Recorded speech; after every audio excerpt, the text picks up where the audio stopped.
Tantor Audio, a division of Recorded Books, presents A Match for the Marine by Jess Mastorakos, narrated by Chris Chambers and Piper Goodeve. Dex. "Sweetheart," my mom said, placing a warm hand on my cheek. "You look so grumpy. Smile, will you?" I raised a brow at her. "This is just my face, Mom." She rolled her eyes and went back to her magazine, and I stared at the exposed cherry wood beams in the white ceiling. This was, by far, the most embarrassing thing she'd ever made me do. And the list of embarrassing things was long with my mother, especially when it involved my love life. This was right up there with a surprise party she'd thrown for my 25th birthday. She'd made sure all of her fancy friends brought their single daughters like I was a prized cow up for auction. My few male friends were pretty stoked about the guy-to-girl ratio at that event, but I'd been mortified. I shifted on the uncomfortable leather sofa. It was probably supposed to be a trendy addition to the waiting room, but it was terrible to sit on. Wouldn't a place like this want people to be as comfortable as possible while they waited for their turn to be tortured? My dentist's office had better seating options. This place should take notes from them. "Mrs. Harrington?" called a blonde woman in a pink suit. My mom nodded and tossed the magazine onto the coffee table before us and patted me on the knee. "This is going to be fun." I stifled a groan and followed the woman and my mother from the waiting room into the bustling office space. As was my habit whenever I stepped into a new environment, I studied my surroundings with a watchful eye. Glass walls separated the large office suites from the main room. The floor-to-ceiling windows in each suite provided great natural light throughout the space. I narrowed my eyes at the sparkling glass. The lighting was great, sure, but how many gallons of cleaning solution did this place go through per year? In the main bullpen, cafe tables, couches, and other lounge furniture that looked like it was made for collaboration dominated the area. Men and women in stylish business attire sat with their heads bent together. I watched as they pointed at laptop screens or tablets, handing files or 8x10 photos to each other, all while looking really good doing it. Did this company have a policy to only hire attractive people? Attractive people who collectively had what I assumed to be good fashion sense. In my opinion, the Marines had a leg up on the attractiveness scale just by way of the camis, though. While it probably didn't count as high fashion, men in uniform were automatically attractive, even if they were ugly when they put on civvies, or so I'd heard. As a gunnery sergeant in the Marines, I saw this place as a pink and gold version of our shop. It was a space for teamwork and brainstorming, rest and relaxation in the midst of constant focus on the task at hand. I recognized the air of camaraderie that the leadership of this company clearly tried to instill in the employees. They seemed to be working hard, and maybe even having fun, at their jobs. That is, if you could really call meddling in other people's love lives a job. The woman in the pink suit led us through the large glass door of what appeared to be the boss's office. It was at the end of the rectangular space, and with the walls being glass and the desk facing the bullpen, it appeared that this woman wanted to keep a sharp eye on her operation. I appreciated that in a leader. "Mrs. Harrington." The beautiful middle-aged woman greeted my mother, coming around from behind her desk and extending her hand. "It's so nice to meet you. I'm Julia. Welcome to First Comes Love. And you must be her handsome son, Dexter." I smiled and shook her hand. "Call me Dex." "Oh, I will," she replied. "Great handshake. Very firm. Please have a seat." "Thank you." I cast a look at my mother as we sat in the velvet chairs in front of Julia's desk. She was going to owe me for this one. Big time. "Now," Julia said, getting comfortable in her regal desk chair, "who's excited to get started?" "We definitely are," my mom replied, practically bouncing in her seat, the loon. "Are you my matchmaker?" I asked, eyeing the older woman carefully. I couldn't imagine she became the head honcho of this place by accident, but still, she didn't really look like someone who could find the right girl for me. Not that I had any idea who the right girl was either. Julia waved a hand. "Oh, no, I run the place. I started this company 25 years ago with just a dream and a stack of singles organized on note cards. Now we're a multi-million-dollar enterprise. Since your mother bought the VIP package, you'll be assigned to one of my very talented senior matchmakers. That's if we decide to move forward. This meeting is where we determine if First Comes Love can help you, and if not, you'll get a full refund, Mrs. H." Dread settled within me. So, this was like an interview to see if I was beyond help? What if I was? I couldn't imagine getting turned away from a place that made its money finding love for the unlovable. Maybe my mom was right. Maybe I really would die alone. "Dex," Julia said, "your mother has told me a little about you, but I would love to hear more in your own words. So, I'm going to start by asking you a few questions." I shifted in my seat and glanced at my mother again, wondering what she might have told this woman. "Okay." "Are you nervous? You look nervous. I won't bite, I promise." Julia winked. "I'm fine." I lied. Julia's eyes shifted to my mother's, then back to me, studying me closely. "Don't worry, Dex. I only saw bathtub pics from when you were a baby, age 3 at the oldest. I wanted to see adult versions, but she said she didn't have any of those, which is probably a good thing, now that I think about it." My head whipped to my mother. Seriously? That freaking photo album was going to haunt me to my death. My mother had made the thick book on one of those websites where you can upload pictures and design a scrapbook that they'd mail to you. It had my whole life in it, starting from birth until way too recently. Literally, the last picture was me on my 30th birthday blowing out the candles with a cone-shaped birthday hat on my head. And the book wasn't just for her to cherish like the obsessed mother she was. Oh no. The book was a tool she used in her attempts to find me a wife. As if any woman would want to see a dude's entire life through his mom's eyes before they'd even gone on a date. My mom put a hand on my knee. "Dex, honey, I just wanted to show her what a cute baby you were. That way she could pair you up with someone who was also a cute baby, so you can make cute babies together." "Makes sense to me," Julia offered with a tilt of her head, pleased to have ruffled my feathers. I gave my mom a tight smile that I hoped screamed, "You're killing me."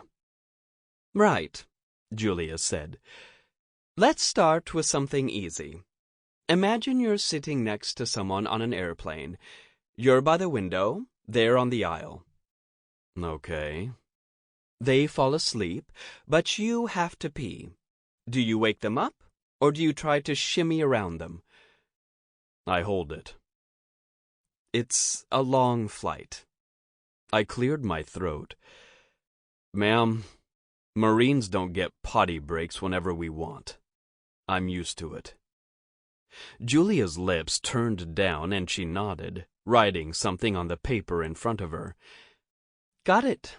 Strong bladder muscles. Now, what do you irrationally hate? I stared blankly at her.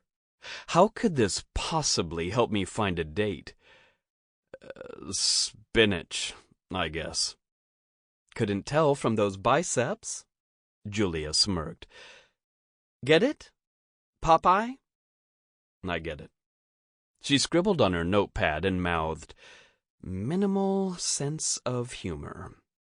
Next, what quality do you value most in a friendship? Loyalty. She jotted it down. No surprise there, Marine. What historical time period would you most like to visit? Ma'am, can I ask what this has to do with anything? These questions, I mean. They seem a little irrelevant. Julia put down her pen. Dex, I bet you're used to being in charge, right? Yes, ma'am. I figured. And you seem like the kind of guy who needs everything to make sense. Would you agree? I nodded. I suppose so. That's fine. I get it. I really do.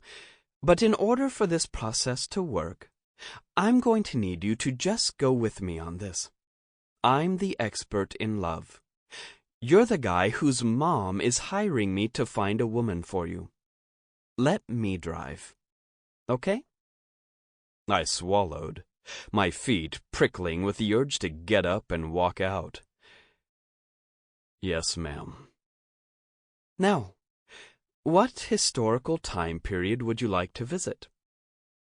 I'd go back to November of 1775, when the Marine Corps was founded in a tavern in Pennsylvania. Lots of team spirit, huh? Julia asked. Well, when you've been in as long as I have, that stuff becomes more interesting. Mom rolled her eyes. He's just obsessed. I'm proud of him, of course. But the Marines are his life, Julia. His whole life. Okay. So, what would your answer be if you weren't a Marine? She asked. I looked at the ceiling. Probably April 15th, 1865. Julia cocked a brow. What's that? The first tax day? It's the day Abe Lincoln died. I'd tell him to skip the theater. Dexter Jeremiah Harrington, Julia said, drawing out the words. Did you just make a joke? That's not my middle name, I replied. This lady was nuts. Julia made a big slash on her paper and took more notes, whispering, Great sense of humor, just dry as the Sahara. I cut my mom a glance, and she wrinkled her nose at me, a sign of affection that she'd been throwing me for as long as I remembered. I used to do it back, but then I grew up. Now I only did it back if no one was around, because, clearly, I'd do anything for my mom, especially now that it was just the two of us. Now, back to you being obsessed with the Marines. Tell me, Dex, when was the last time you went out on a date? Julia asked. My mom snickered and then covered her hand with her mouth. Sorry. It's been a few years, I replied. Julia gasped. A few years? Are you kidding me? Mrs. H., you said he hadn't had a girlfriend in a while, but a few years without a date is just bizarre. I mean, look at this guy. I frowned. I've been busy. With what? Work. Uh-huh. Plenty of people date and have jobs. In fact, I recommend only dating people who have jobs, as a general rule. No one likes a mooch. What else? Well, I was also working on my degree. I have a master's in digital forensics and cyber investigation. Right. And you think college students don't date?" she asked, blinking at me. "What else?" "Video games." Julia rolled her eyes. "Ha! I knew you couldn't really be that perfect." She scribbled on her notepad again, this time mouthing, "Addicted to video games." "I'm not addicted to video games. I've just been very career-focused," I defended myself. Sitting back in the chair, I scratched my head. Was she right? Was it weird that I hadn't had a date in years?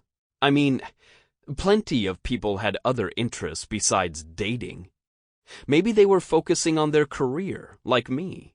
Or maybe they wanted to travel and see the world before settling down, which I could understand.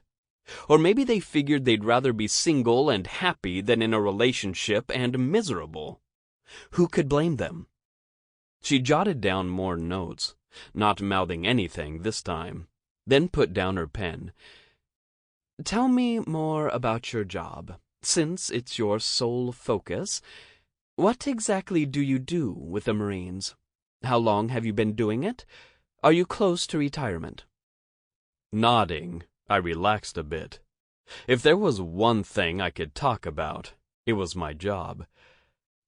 "I'm a cybersecurity technician stationed at Camp Pendleton. It's my job to advise the base commander that our comms and systems are secure, maintain data network security measures, detect network intrusion, do computer forensics." Julia held up a hand. "I'm gonna stop you right there. I should have guessed this from the master's degree, but, Mom, I take it he's a bit of a computer geek, huh?" My mom smiled and patted my shoulder. "He is. His father was the same way. May he rest in peace." "I'm sorry for your loss," Julia said. "Was he a Marine too?" "No," Mom said, waving her hand. "He built up his fortune in IT and was shocked when Dex wanted to join up at 18 instead of coming to work for him at his company." Julia's eagle eyes landed on me. "That's an interesting twist. You could have been under Daddy's wing, but you wanted to make your own way?" "Yes, ma'am." "And you still wound up in IT with the Marines?" I nodded. "Yes. And when I retire in 3 years, I plan to use my trust money to start my own cybersecurity firm. I didn't need the master's for the Marines, but I figured it would help me in the civilian world. Plus, well, it was fun." "Fun, huh?" Julia shook her head at me. Then she sat up straighter. "Wait, what did you say about trust money?" "The trust fund is the reason we're here, actually," my mom replied, leaning forward and placing one delicate hand on the desk. "You see, when my husband created the trust, he stipulated that Dex would receive the funds when he either got married and stayed married for 1 year, or when he turned 35, whichever happened first." "And how old are you now, Dex?" Julia asked. "I'm 35, ma'am." She whistled. "You know, most men would have put a ring on a good friend and stayed married on paper for a year so they could get their money." I shrugged. That wouldn't have been right. And I figured I'd turn 35 eventually. "Mm-hmm." Julia took more notes, her brow raised. "What's the Marine Corps motto? Something about honor?" "Semper Fidelis, ma'am. It means always faithful." "And you seem to be all that and more." Julia eyed me up and down, then dropped her pen and folded her hands in front of her. "Dex, you seem to be highly intelligent. You have a firm handshake, which bodes well for your masculinity.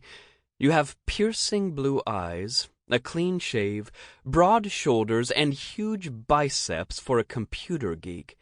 Or for anyone, really." I shifted. Thanks." "Don't thank me yet. I'm not really sure why I should take you on as a client. What's the deal, Mom? Why did you hire me for Dex? Why can't he find his own girls? Mom pursed her lips. I think he needs a push to make it a priority. He's always so focused on work that he never stops to smell the roses.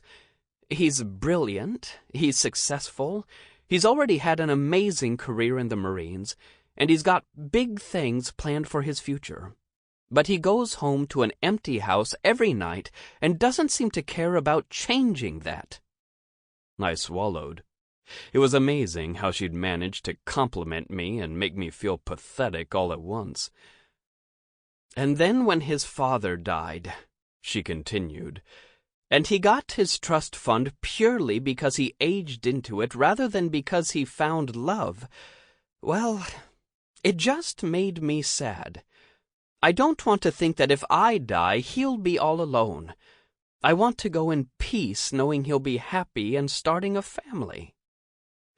Julia's eyes widened and she turned back to me. Eesh, Dex. Suddenly it makes sense why you let your mom hire a matchmaker for you. That mom guilt is intense. For the first time that morning, I genuinely smiled. Yes, ma'am. Well, that's a good thing, because whenever a rich mom brings her son in here for my services, I always like to find out what that says about him. In your case, it says you love your mom. And when you love someone, you're willing to get uncomfortable if it means making them happy. I looked at my mom, meeting her blue eyes that matched mine. Yes, ma'am. I think I have the perfect matchmaker for your file. You two will click. I'm sure of it, Julia said, closing my file. Whoever this guy was, I really hoped he'd be cool about the fact that my mom set this whole thing up. Otherwise, I wasn't sure if we'd click. What kind of a guy wanted to be a matchmaker anyway? Who actually wanted to stick their nose in relationship drama for a living? That fact alone might be a barrier between us. Just when I thought the meeting was over, my mom reached into her large purse and pulled out a folder of her own. She placed it on the desk in front of Julia with a broad smile. What do we have here? More pictures? Julia asked, opening the file and flipping through it. Oh, you know, my mom said, patting her hair. Just a little something I put together to help you find a match for my Dex. You seem very capable, of course, but I just thought it might help. What's in the file, Mother? I asked, keeping my gaze on Julia. I didn't like the pinched look on her face as she read the papers. It was almost like her laughter was a beast she couldn't contain, as it tried to physically claw its way out of her mouth. My mother turned to me, not an ounce of guilt on her face. I whipped up a little portfolio of celebrities that I thought Julia could use as inspiration. Celebrities? I choked out. You expect her to hook me up with a celebrity? Oh, don't be silly. This is purely for reference. Mom turned to Julia. I've included a detailed analysis of why each woman's physical attributes combined with Dex's would make the most picture-perfect grandbabies. Yes, Julia replied, tucking the folder into my file instead of in the trash where it belonged. I will take this under consideration. Thank you, Mrs. H. Mom... I looked at the ceiling, forcing myself to calm down. My mother had always been a little nutty, but now I knew she'd officially lost her mind. You can't genetically engineer your future grandchildren. She waved a hand. Well, of course not, sweetheart. But there's no harm in getting off on the right foot. Amy. Thank you both for joining me. Julia said, lacing her perfectly manicured fingers and resting her hands on the desk in front of her. I won't beat around the bush. I know there have been rumors floating around that I'm retiring, so I wanted to bring you in here and set you straight. It took every ounce of self-control to sit still as I waited. Julia was right. Rumors about her stepping down as CEO of First Comes Love had been circulating for almost a year. But this was the first time I'd heard her acknowledge them, and it was like she was giving wings to my dreams of running this company someday. I'd been one of 5 lead matchmakers for 7 years now, after working my way up from the best coffee girl this company had ever seen. I wanted nothing more than for my boss and loving aunt to choose me as her successor. But if that was what she was about to do, why was Belinda here? I cast a quick glance in her direction, noticing the tight-lipped smile on her round face. She was likely wondering the same thing about me. Belinda had been at First Comes Love for all of 25 years of its existence. Plus, she and Julia were best friends. I was a rock star at finding love for the singles of Southern California, but if anyone could give me a run for my money, it was Belinda, even if she hadn't changed her hairstyle since the 80s. As you both know, Julia said, First Comes Love is my baby. I don't have any children, but this business was born out of a love for love. I have raised it right, and now it's a multi-million-dollar enterprise. Over the last 25 years, this company has found matches for over 20,000 clients, many of whom are still together. At up to $5,000 per client, depending on what package they chose, my stomach flipped as I calculated what that meant as far as the finances for the company. I tucked a loose strand of my long brown hair behind my ear, suddenly feeling nervous. With such an astounding reputation in this space, I only hoped that as the new CEO, I'd be able to maintain that kind of track record and maintain First Comes Love's illustrious status as SoCal's premier matchmaking service. You two are my best and most senior matchmakers, Julia continued. Belinda, you've been with me since the very beginning, when First Comes Love was just me and my Rolodex. And I've loved every minute of it, Belinda said, her tone sickly sweet. Amy, you know I love you like a daughter.